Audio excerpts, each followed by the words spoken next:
Hey, I asked you a question. You can't just not listen. You fit the description, all right? Step back from the vehicle.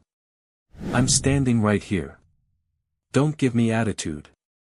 Hands where I can see, Like maybe just, no, not yet, sir, you need to take a good look. Hold up, that's a badge. Damn. Federal. Now we can talk. They pulled over a black man for matching a suspect's car. But what they didn't know, was that he was a U.S. Marshal. What happened next exposed an entire department. The flashing blue lights appeared so suddenly that Marshal Darius Coleman thought for a second they weren't meant for him. He had just crossed the bridge near Lake Bentonville, humming along to an old Marvin Gaye track, thinking about getting home to his wife and little girl. The week had been long, 7 straight days coordinating field ops with a federal task force. Tonight, he wanted silence and sleep. But the siren didn't fade. It grew louder. Sharper. Persistent. He glanced in the mirror, a patrol car tailing close, red and blue lights reflecting across the wet asphalt. Darius sighed, eased his Chevy Tahoe to the shoulder, and turned off the engine. No sudden moves. No frustration. Just patience, the kind only years of field work taught you. The air smelled of rain and pavement. He set his wallet on the dashboard where they could see it. Both hands on the wheel, steady. Calm. Deliberate. 2 officers approached. One, tall and heavy-set, resting his hand near his weapon. The other, younger, nervous energy, flashlight slicing through the darkness. "Evening, sir," the older one said. "Mind telling me why you're driving through Bentonville this late?" "Just heading home, officer." His voice was even. Trained calm. The younger one leaned in, light flashing over Darius's federal ID. "We got a call, burglary near Rogers. Black SUV. Tinted windows. That right?" Darius didn't blink. "Sounds like half the town, officer." "License and registration," the tall one ordered. "They're right there on the dash. You can take a look." But instead of reaching for them, the officer stepped closer, closer than he needed to. The tension in his shoulders said he wasn't just following protocol. He was looking for trouble. "You military?" the younger one asked. "Something like that," Darius said. The flashlight beam caught the corner of his badge. The taller cop's eyes narrowed, then widened. "Wait, hold up, what's that?" Darius turned his head slowly, his voice like steel. "That is a federal badge." Silence. Even the rain in the distance seemed to pause. The older cop took a step back. The younger one's flashlight shook slightly in his hand. "Marshal?" "Like, U.S. Marshal." "Yeah," Darius said, eyes locked on him. "And you just aimed your weapon at one." For a long second, no one breathed. Then, a radio crackled. A dispatcher's voice broke through, faint under the tension. "Unit 24, confirm your status. Back up en route." The tall officer swallowed hard. "Cancel that. We're fine here." But Darius could read it in his eyes. Fear. Shame. Guilt. He'd seen it before, men who wore the badge but not the honor. He stepped out slowly, his boots touching the wet gravel. The sun began to rise faintly over the tree line, morning light creeping across the hood of the cruiser. "You should have asked questions first," Darius said quietly. "Now you'll answer mine." The morning light broke fully over Lake Bentonville, turning the mist gold and the wet road silver. Birds began to call through the trees, the kind of calm that didn't fit the moment at all. Darius stood beside his SUV, his Marshal badge glinting faintly against his chest. The 2 local officers, suddenly quiet, tried to pull their composure back together. "Sir," the tall one stammered, "if we'd known. You'd have treated me different." Darius cut in. His voice wasn't loud, but it carried weight. That's the problem right there. The younger officer shifted uneasily. His flashlight was still on, shaking slightly. We just had a report, sir. Description matched. Description matched what? Darius asked, stepping closer. His calmness made it worse. Black SUV. Black driver. That's all it takes. The taller one glanced toward the road as if hoping traffic would pass by and end it. But the morning was empty, just them, the mist, and the hum of the cruiser's idling engine. Darius reached into his jacket slowly. Both men froze. Relax, he said. Just my ID. He handed over a federal credential card, the gold emblem bright against the pale light. Marshal Darius Coleman. Federal Fugitive Task Force, Little Rock Division. The taller officer's throat bobbed. We didn't mean no disrespect. Darius smiled faintly, the kind that held no warmth. You already gave it. For a moment, nobody spoke. Then, from the patrol car's speaker, a faint radio voice. Unit 24, your body cams are streaming, HQ's requesting confirmation on that stop. Both cops froze again. Darius's gaze flicked to the small red light on the taller cop's vest. Oh, you're recording. Good. He leaned closer, voice low, controlled. I'm going to make this simple. I want your names, your supervisor's name, and the report number for this stop. The younger officer hesitated. The older one sighed and spoke. Sergeant Tom Beringer. This here's Officer Luke Kellen. Good, Darius said. Now tell me, Sergeant, how many times have you done this? Beringer frowned. Done what? Pulled someone over just because he fit a description. You think I don't know the type? Darius's tone sharpened. I've worked alongside real cops, men who protect, not provoke. The silence grew heavy. Luke, the younger one, finally spoke up. Sir, with respect, we don't pick who to stop. Dispatch gives us descriptions. That's it. Dispatch, Darius repeated, his eyes narrowing. Then I'll start there. He turned and walked back toward his Tahoe, opening the door with deliberate calm. His phone buzzed, a text from his wife, you home soon. He stared at it for a long second before replying, got delayed. Be there soon. Then he looked back at the two officers, both standing stiffly by their cruiser. You know what's going to happen now? Darius said. I'll file a report, and not the kind that gets buried. You'll be hearing from Internal Affairs, and maybe the Justice Department. Luke looked like he wanted to say something, maybe an apology. But Beringer shot him a glare. That glare told Darius everything. There was a chain of silence in this department, and Beringer was part of it. Darius shut his car door, engine purring to life. Before pulling away, he looked out the window. Next time you pull someone over, Sergeant, he said, remember, the law doesn't end where your prejudice begins. He drove off slowly, morning sun catching the chrome edge of his Tahoe. In the mirror, he saw the two cops still standing there, small figures swallowed by sunlight and guilt. But as he reached the edge of town, his phone rang. A voice he didn't recognize, low, gravelly, came through the line. Marshal Coleman. You made some noise this morning. You might have just opened something bigger than you think. The line went dead. Darius stared at the road ahead. Something told him this wasn't over. It was just beginning.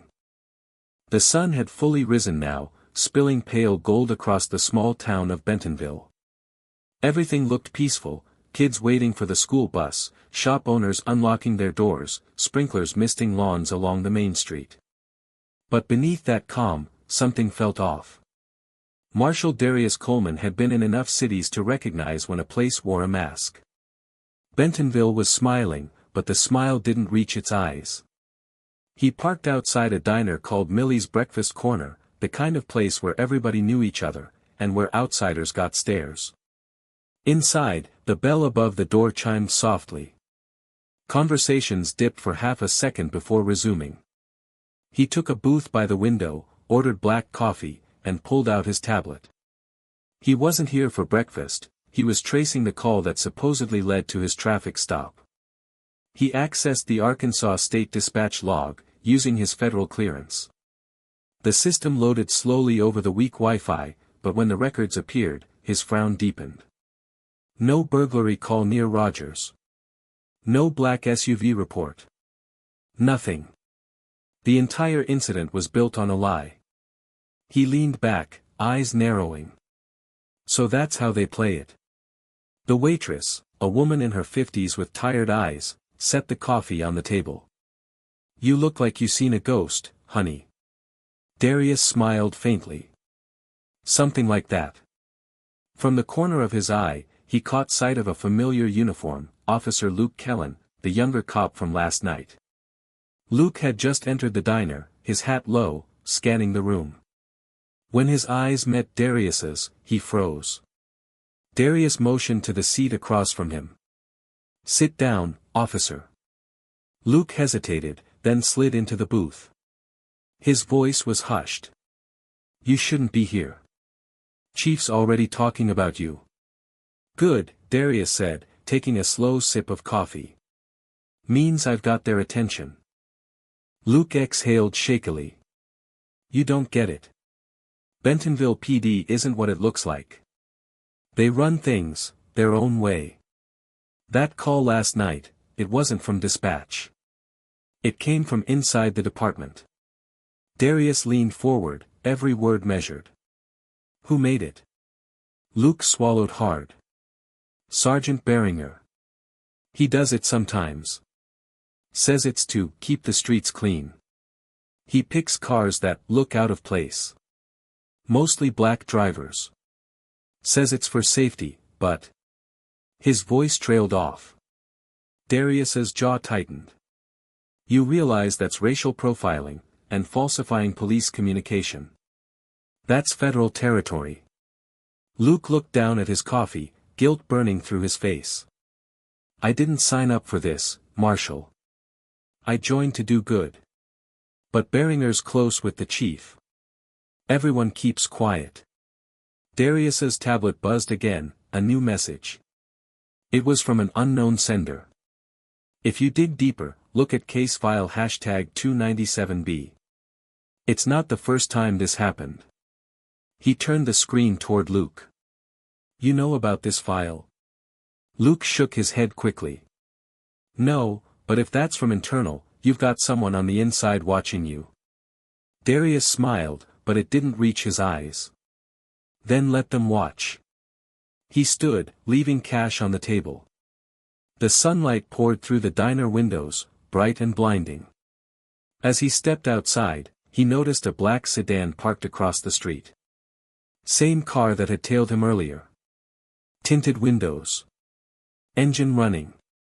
Darius slipped on his sunglasses, pretending not to notice, but every instinct in him was on alert. If this department was hiding something, it went deeper than one racist sergeant. And someone, maybe even inside the PD, didn't want him to find it. He texted his field office in Little Rock. "Need background on Bentonville PD. Especially Beringer and Chief Warren. Something's off here." Then he drove off, the sunlight flashing across his windshield like warning signals. Inside the diner, Luke watched him go, and for the first time, he looked afraid. By the time Darius reached the federal field office in Little Rock, the morning haze had thinned into sharp, bright sunlight. The reflection of the rising sun shimmered off the glass facade as he stepped inside. The air smelled of old coffee and printer ink, the scent of bureaucracy and buried truths. He headed straight to his desk, logged into the federal database, and entered the number from the anonymous message, 297B. The system paused.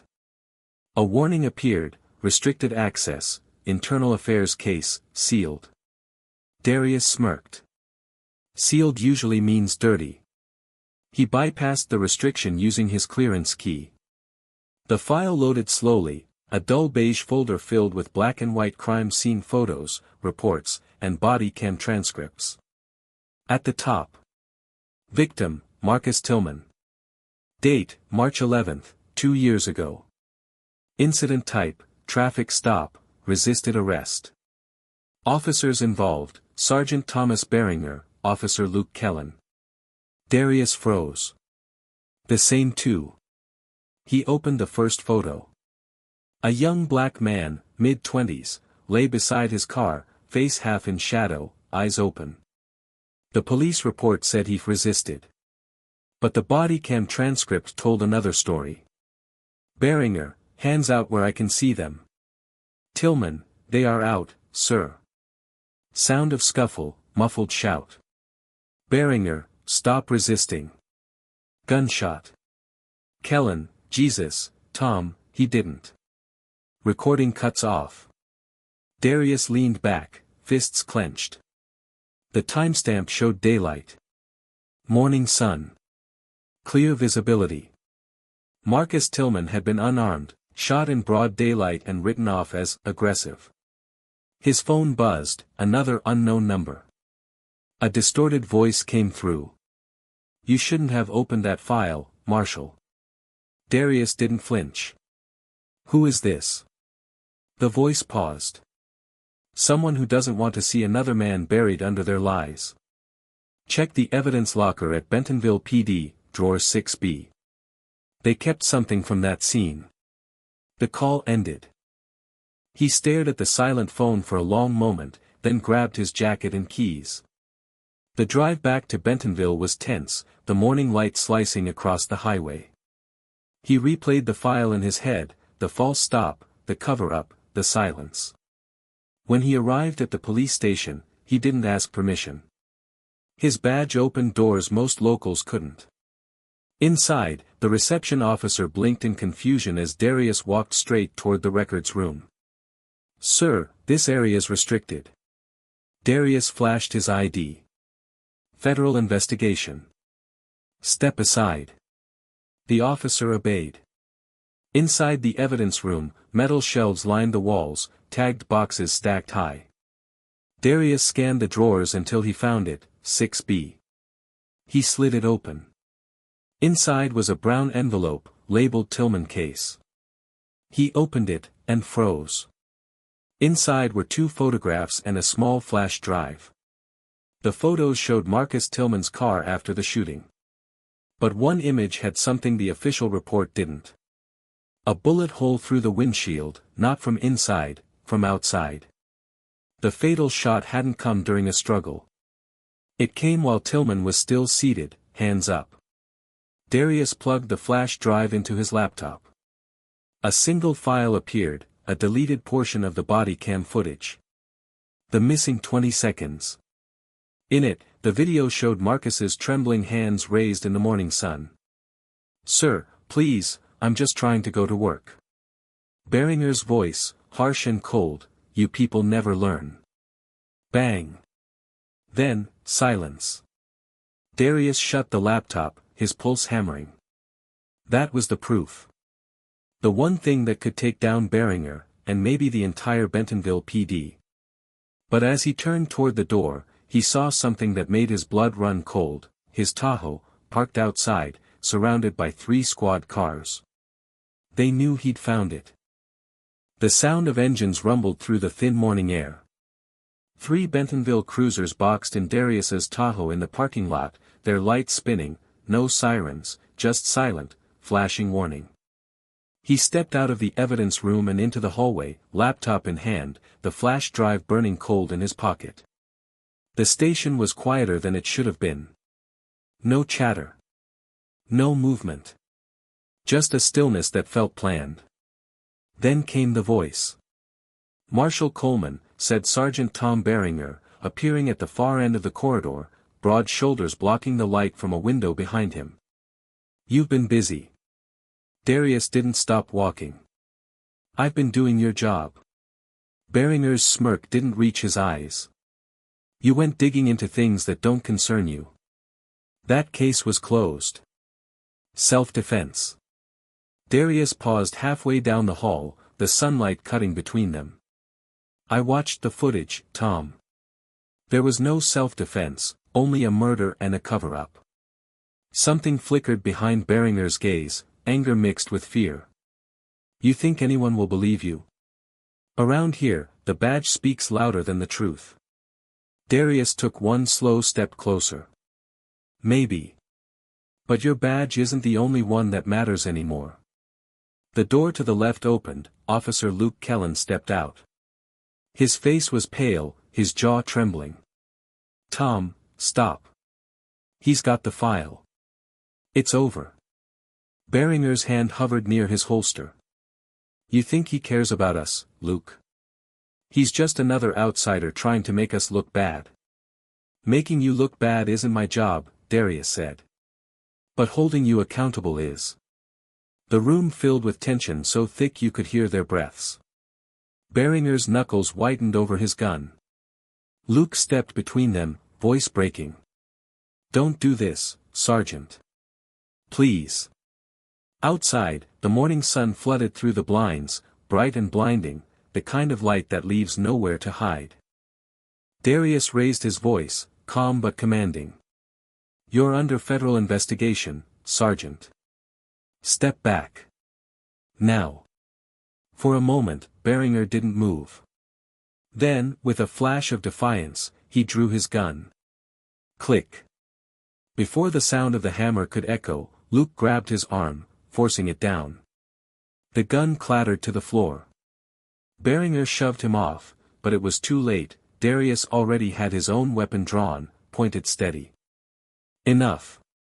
Darius barked. End it right here. The entire hallway froze. From outside, voices shouted, federal agents storming in, weapons raised. The door burst open as U.S. Marshals poured in, bulletproof vests gleaming under morning light. One of them called out. Marshal Coleman, we got your message. Everyone stand down. Beringer's shoulders sagged as agents surrounded him. He looked around, his power draining away with every click of handcuffs. You don't get it, he spat, glaring at Darius. This town doesn't change. You think one video fixes years of the same thing? Darius holstered his weapon slowly. Maybe not. But it's a start. Luke stepped aside, his eyes wet, relief washing over him. Outside, reporters had already gathered, word had spread fast. The sunlight hit the badge on Darius's chest as he walked out, holding the flash drive high. A journalist called out, Marshal, is it true? Did a Bentonville officer shoot an unarmed man? Darius didn't answer. He just looked straight into the camera, calm, unflinching.